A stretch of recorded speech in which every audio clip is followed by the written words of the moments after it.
Today I'm going to show you how I went from this old acoustic sprayed ceiling to a more modern skip trowel texture. After removing the old acoustic coating, which I go into more detail in another video, I use a sander to take out some of the flaws. I will be applying a thin coat of this topping joint compound. I chose topping mix because it's thinner and a lot easier for me to work with. So once I load up my pan, I stir it up just a bit to make it more consistent, and I'm going to use a 14-inch trowel to apply to the ceiling.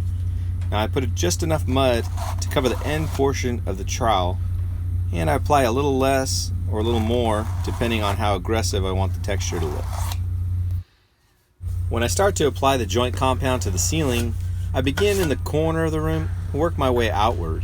I place the trowel sharply against the edge of the wall and pull it out across the ceiling as I taper the blade closer to the ceiling. This leaves me with a random pattern of drywall mud on the ceiling. I tend to clean the excess mud off the blade with each pass in order to keep the pattern without completely filling all the voids. When I change the angle, I create random pockets of airspace between the mud and the ceiling, giving it a unique pattern also known as skip trowel. Once the mud covers a significant area, and while the mud is still wet, I then begin to work the trowel back over the area, creating a nice even thickness and smoothing together the overlaps.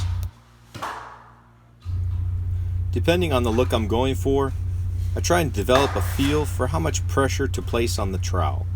Since the more pressure, the thinner and lighter the texture gets. Less pressure will leave deep, heavy edges and consume more material, which is something I like to keep in mind. And with this topping mix, I like to keep it on the thinner side to help avoid cracking as it dries. So I had a few rough spots that were left over from the old tape joints, so I decided to go ahead and fill those with mud and then smooth them over just before continuing my texture. Now I haven't found that there's much of a right or wrong way to work my way around the room, but as I start a new area, I try and work blending into the areas that are still wet, so there's a easier transition when working the blade.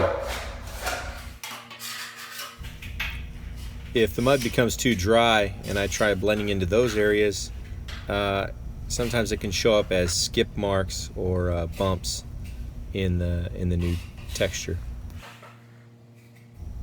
So the key is to just try and be consistent. Again, working my way around the room, blending into the wet areas, and just trying to make sure that the pattern gives the same appearance all the way around. And I do pay special attention to the corners, or where the ceiling meets the wall, as not to put it on too heavy right at the wall, where it could create like a band. And I want the pattern to just look like it flows through the wall. Now I've worked with drywall quite a bit, but I haven't spent a whole lot of time on this particular ceiling texture. But one thing I've noticed about it is it's pretty forgiving for those that don't have much experience in it, and it's kind of a unique thing for each individual as far as the type of pattern that you're looking for. So again, I highly recommend this texture if you don't have a lot of experience and you want to improve without the significant cost to have somebody do it. I would say it took about an hour and a half to 2 hours to do this room, average room of about 12 by 12. Could be a little more, a little less, depending on somebody's skill level. I'm really pretty pleased about how it turned out. Again, once it dries, you can either leave the texture as is. If you find it's a little too rough, you can throw a light sanding on it to smooth down.